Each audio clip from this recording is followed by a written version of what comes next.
Bien le bonjour, c'est Blood Red Sandman. Vous savez, on a tous au moins une saga dans notre vie qui nous a marqué. Et bien pour moi, ce sera Harry Potter.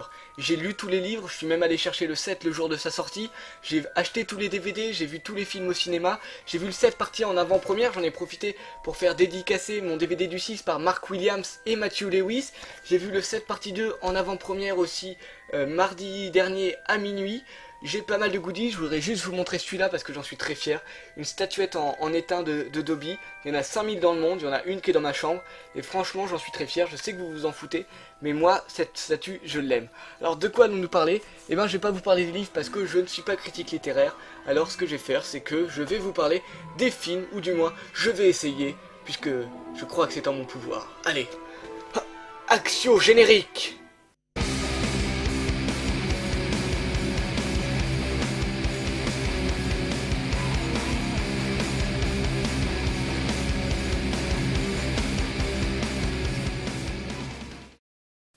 Alors un petit topo rapide d'abord sur l'histoire, si jamais vous n'êtes pas sorti de chez vous, ces 15 dernières années.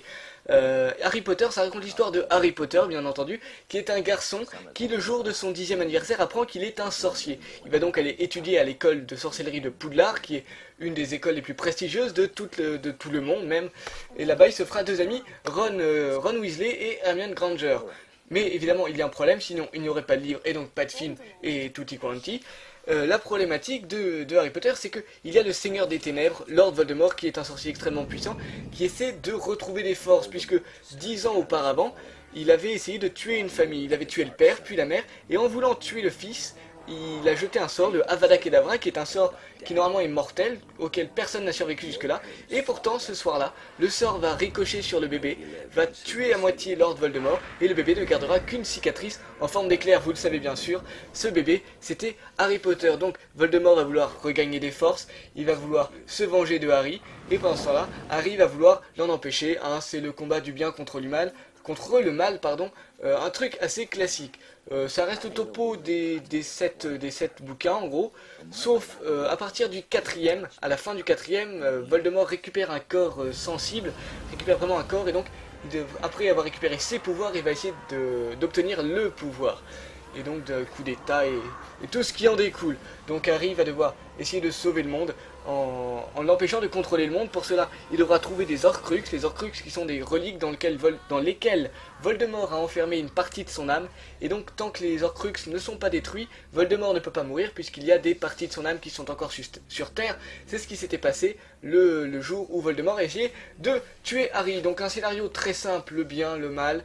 Avec un petit côté les nazis pendant la deuxième guerre mondiale, puisque d'un côté on a le côté des sous-races. Pour Voldemort il s'agit des moldus, c'est-à-dire des non-sorciers, et voilà tout ce qui en découle, c'est-à-dire les moldus, les fils de moldus, les sorciers fils de moldus qui sont appelés les Sandbourbes par eux, les sans-mêlés qui sont fils à la fois d'un moldu et d'un sorcier. Bref, tout ce qui touche la sous-race principale des moldus doit être détruite, un peu à la manière d'Hitler. Et de la même manière qu'Hitler n'était ni grand, ni blond, ni aux yeux bleus, et ben il se trouve que, comme c'est cocasse, Voldemort n'est pas non plus de sang pur. Parlons maintenant, oui, parce qu'on a assez parlé du topo, on va parler de l'équipe, parce que sinon ça va prendre trois plombes. Alors au niveau du scénario, bien sûr tout est inspiré de Joanne Kathleen Rowling, des bouquins, donc les scénaristes n'ont pas eu grand chose à faire. Mais on a eu Stephen Close, le scénariste déjà de Wonder Boys, qui n'a aucun rapport avec le jeu vidéo, qui s'est occupé de tous les films, sauf du 5, puisque le 5 c'est Michael Goldenberg, un scénariste assez débutant, puisqu'il avait juste été co-scénariste sur quelques films, mais là c'est son premier grand film, donc je sais pas si c'est qu'après il avait été trop mauvais, ou si c'est juste que Stephen Close était indisponible au moment de la sortie du 5, quoi qu'il en soit, Stephen Close est revenu après, de toute façon ils n'avaient pas grand chose à faire, ils avaient juste à suivre le livre. Au niveau de la réalisation, déjà c'est un peu plus bordélique, puisque pour les deux premiers nous avons Chris Columbus qui s'en est occupé, le réalisateur de Maman j'ai raté l'avion et Madame Doubtfire. Pour le 3 c'est Alfonso Cuarón, qui était surtout un réalisateur connu au Mexique. C'est un de ses premiers succès aux États-Unis et en Europe. Après il saura rebondir sur ce succès puisque c'est lui qui s'occupera du Fils de l'Homme. Pour le quatrième, c'est Mike Newell qui s'en occupe, le réalisateur de 4 mariages et un enterrement, et qui lui malheureusement ne saura pas rebondir sur le succès Harry Potter puisqu'il ira réaliser Prince of Persia après, malheureusement. Et pour les 3 derniers films, enfin les 4 derniers films, le 5, le 6 et les 7, eh bien, nous avons David Yates, qui est un réalisateur qui n'avait pas réalisé de film avant, il avait juste bossé en tant que réalisateur pour la télévision, notamment la BBC. Pour la production, là c'est beaucoup plus simple, puisque nous avons David Heyman, le producteur déjà de Je suis une légende, celui avec Will Smith et de Yes Man, pour citer 2 films un peu opposés, et il sera rejoint pour le 6 et le 7 de David Barron, un mec pas très connu, c'est pour ça je pense qu'il est que coproducteur, qui s'était juste occupé du Hamlet de 96. Pour la bande originale, on a surtout un grand monsieur, on a John Williams, le John Williams, le mec pour citer Seishiro, qui est capable de faire une symphonie en pétant dans un verre d'eau, le compositeur des bandes originales de Star Wars, des Aventuriers de l'Arche perdue, de E.T., et on pourrait continuer longtemps comme ça. C'est vraiment un génie de la musique. Il sera rejoint un peu de Patrick Doyle pour le 4, de Nicolas Hooper pour le 5 et le 6, de gars pas très connus. Patrick Doyle avait fait le Frankenstein de 94 et le journal de Bridget Jones. Et pour le 7, nous avons un Français, Alexandre Desplat, qui s'est occupé, que je ne connaissais pas, mais qui s'est occupé des bandes originales d'une 60aine de films à peu près, dont The Queen, Benjamin Button, pas mal de films français que je ne connaissais pas aussi, et plus récemment de The Tree of Life de Terrence Malick. Parlons maintenant des acteurs. Donc le casting a été dirigé par Suzy Figgis pour le premier, il aura été repris ensuite par Fiona Weir, et pourtant malgré le changement de directeur de casting, eh bien ce qui est bien dans Harry Potter, c'est qu'il n'y a pas eu de changement d'acteur, ou alors très peu, des personnages qui sont passés du statut de figurant au statut de second rôle. Je pense par exemple à la grosse dame, à Katie Bell, voilà des personnages dont je sais même pas si on... Katie Bell, je sais même plus si on la nomme, en tout cas c'est des personnages vraiment très secondaires. Et une petite parenthèse pour le doublage français, c'est pareil, il n'y a eu que très peu de changements, sauf pour des personnages très secondaires. Le seul personnage principal qui a été changé, c'est pour Voldemort, puisque dans le premier, même l'acteur n'était pas le même. Tout a changé, et pour le premier, il avait juste 2-3 répliques. Et il faut savoir que, petite anecdote, c'est Philippe Pétieux, le doubleur d'Homer Simpson, qui faisait la voix de Voldemort dans le premier. Ça aussi, chez Cocache, mon dieu, que de cocacherie dans Harry Potter. Mais fermons la parenthèse, revenons sur les acteurs. Donc les acteurs qui jouent les élèves étaient presque tous inconnus en raison de leur âge. On a juste Daniel Radcliffe qui joue Harry Potter, qui avait fait une petite apparition à la télé, accompagné d'ailleurs de Maggie Smith qui joue le professeur McGonagall et qui retrouve dans Harry Potter. Mais dans les autres enfants, on a Emma Watson qui joue Hermione Granger, Rupert Grint qui joue Ron Weasley et Tom Felton qui va jouer Drago Malfoy, le rival de Harry. Par contre, dans le casting, niveau adulte, et ben là on a des grosses pointures. Par exemple, pour citer les plus connus, on a Helena Bonham Carter, qu'on peut voir dans presque tous les films de Burton, qui va jouer Bellatrix Lestrange, une sorcière complètement fêlée, et ça lui va parfaitement. Dieu sait que ça lui va les rôles de psychopathe.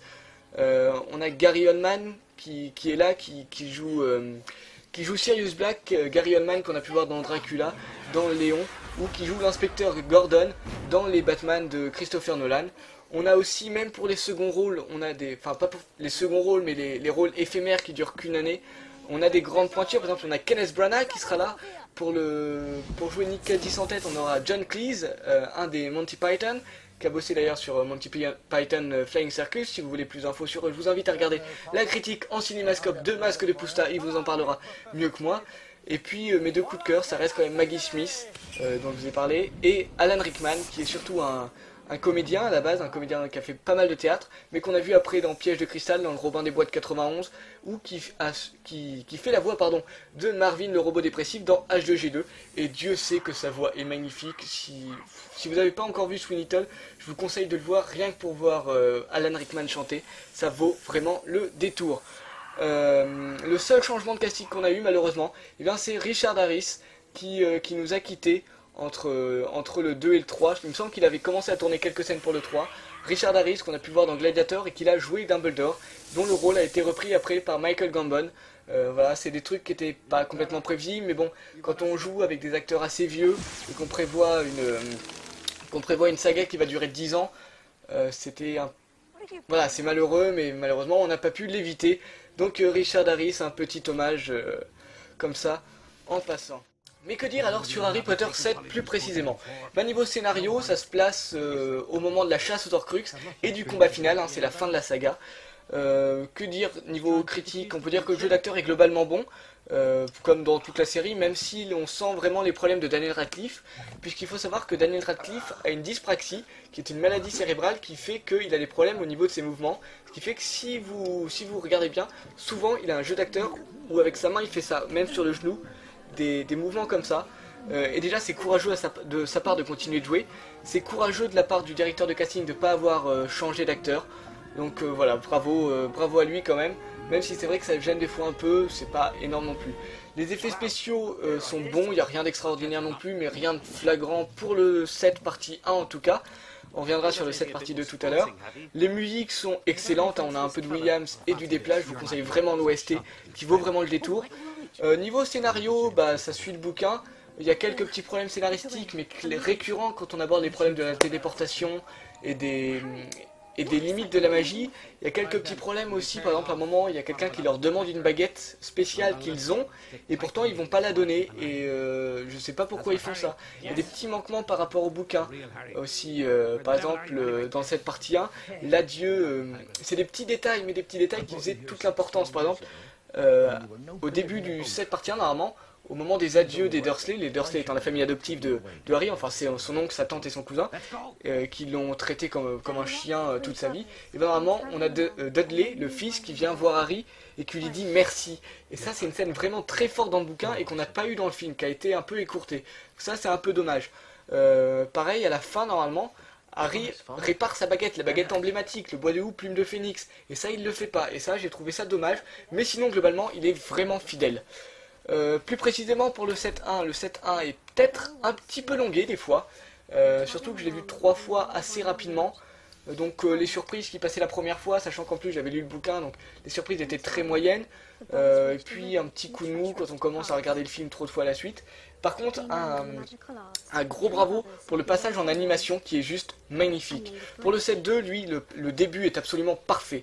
Il y a tout, la révélation sur l'identité de Rogue, j'avais peur qu'il fasse ça vite fait. On a au moins 10 minutes, un quart d'heure dessus et c'est juste parfait. Quand on est dans la tête de Harry, pareil, c'est... Pardon, j'ai le hockey. C'est juste parfait. On a le passage sur le dragon qui est magique, le film est épique à souhait, et après on arrive sur le dernier quart d'heure, et le dernier quart d'heure gâche tout, puisqu'à partir de la fin du combat final entre Harry et Voldemort, en fait, personne n'a compris que c'était fini. On s'attendait à un truc vraiment magique, et au final ça a eu juste un pétard mouillé. Personne a compris que c'était fini, il n'y a eu aucune réaction dans toute la salle, tout le monde se regardait genre, c'est tout. Et donc ça a vraiment tout gâché, ça a gâché le début de ce film qui était le meilleur Harry Potter pour moi. Et surtout, c'est la fin, c'est le dernier film et ça a été gâché jusqu'à la fin. Enfin que la fin justement a été gâchée, ce qui fait que c'est le dernier souvenir qu'on a. Et ça franchement, c'est vraiment dommage, le film n'en est que plus décevant. Qu'est-ce qu'on peut dire d'autre sur le 7 partie 2? Le 7 partie 2 est en 3D, donc comme pour Pirates des Caraïbes, il y a des plus, il y a des moins.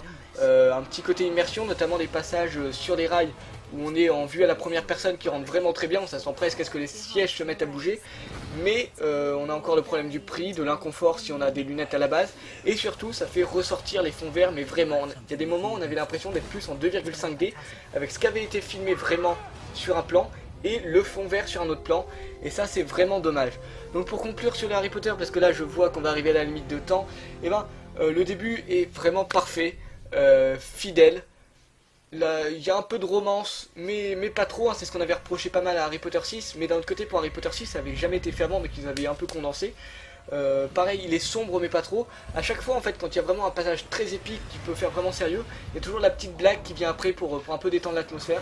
Ça c'est bien, mais franchement la fin gâche tout. Pour conclure plus généralement sur les Harry Potter, après qu'est-ce qu'on peut dire? Bah que c'est pas des grands films, hein, je suis un fan, mais je reconnais que c'est pas des grands films, ce sera jamais des grands films, mais ce sont des bons films qui font quand même plutôt honneur au bouquin, même s'il y a des omissions, mais on n'a pas de choix, hein, quand on fait un bouquin de 500 pages qu'on doit le condenser en 2 heures, on est obligé de laisser des trucs. Franchement, un grand bravo pour les musiques, et surtout mon coup de cœur pour Alan Rickman, qui est juste un acteur formidable, je trouve.